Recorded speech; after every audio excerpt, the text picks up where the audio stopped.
Hello everyone, I'm going to go over how to solve some of the game theory problems that you should have encountered in the asynchronous assignments I gave you. I wanted to provide you with extra support because I know for this topic, the majority of the learning in this topic came asynchronously, but you can always look to a recorded YouTube video for help. I think there's one actually up right now. And so game theory, we said, is going to provide us useful tools to predict and think about firm behavior in oligopolistic markets. Those are markets that are highly concentrated. There are large barriers to entry. There are few firms, and there's the potential for cooperation among these firms because there's only a few. But there's also the potential for competition. And so we said game theory is the study of strategic situations, a situation in which your payoffs depend or in which outcomes depend not only upon your behavior but the behavior of others. And we said because games are simple, the ingredients for a game are simple, it only requires players, strategies, and payoffs, that game theory has wide application beyond AP microeconomics. Right? It can teach you about international relations, negotiations, dating, so many diverse outcomes,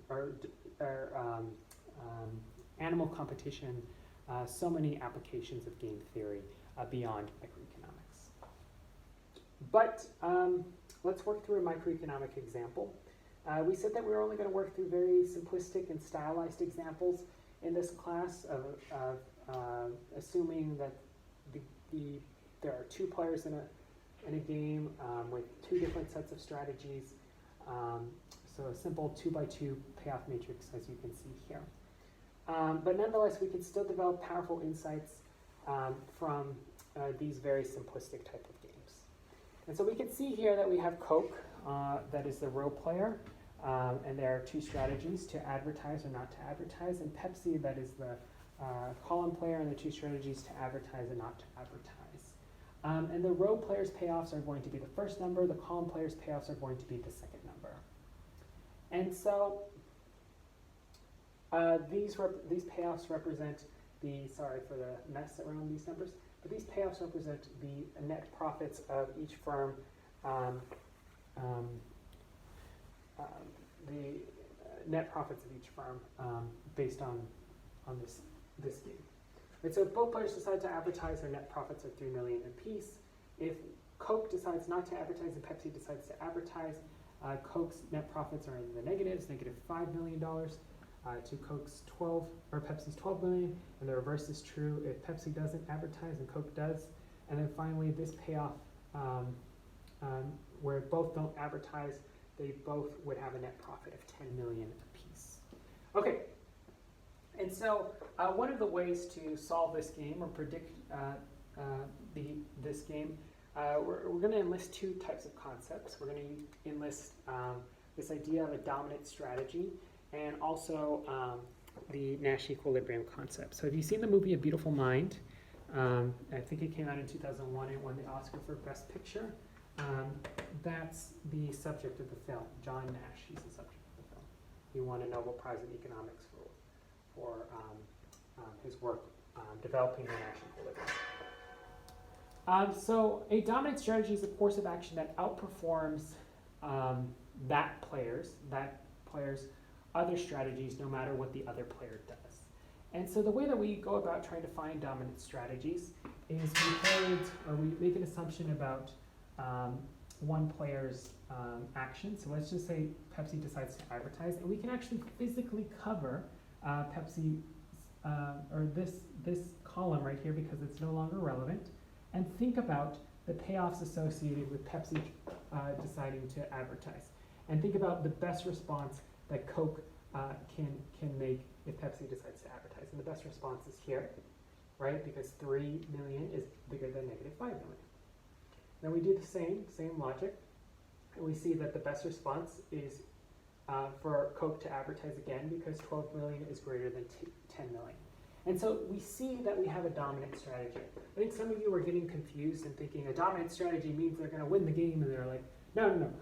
What we mean by dominant strategies is that advertising, the payoffs associated with Coke choosing to advertise are greater, irrespective, are greater compared to the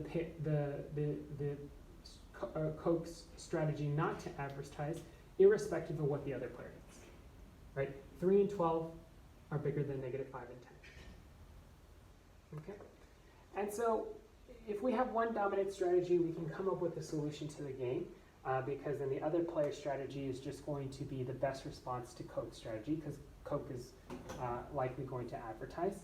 And if, but let's see this out. Let's see if Pepsi has a dominant strategy. And so we would cover this and say, what's the best response for Pepsi if Coke decides not to advertise? Well, it's clearly here. And then we can cover this and think about what's Pepsi's best response if Coke decides to advertise. Well, 3 is clearly bigger than -5. And we've actually arrived at a situation right here where we see that we've arrived at what is called a Nash Equilibrium. Right? We found a solution to the game. And the Nash Equilibrium is a popular solution concept to games. It's a very important part of game theory as well. It's a point at which no player wants to change their strategy given what the other player is doing, right? And so another way to think of this is that at this outcome, where both Coke and Pepsi decide to advertise, that's going to be the place where there's going to be no regrets, right?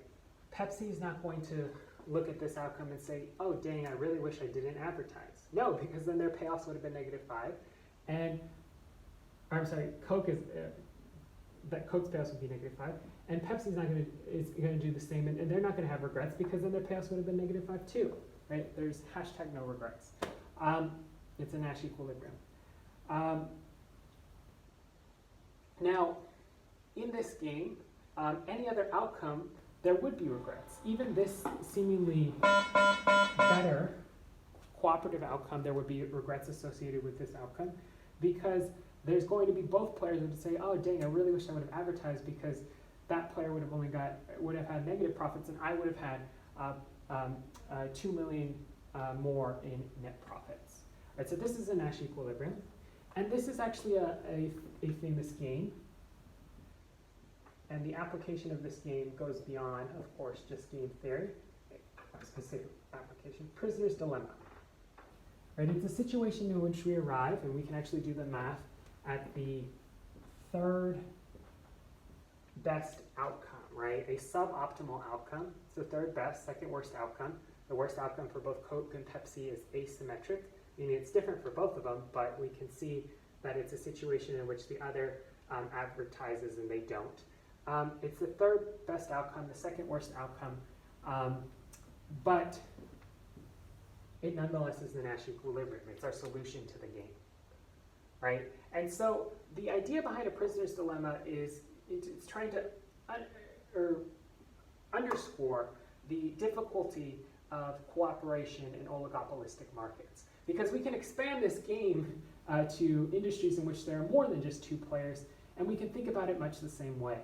There might be some, benefit to playing out a game cooperatively, right? Cooperating with another individual, but there's always going to be that incentive to defect baked into those type of cooperative agreements if you don't fundamentally change the payoff structure of the game, right?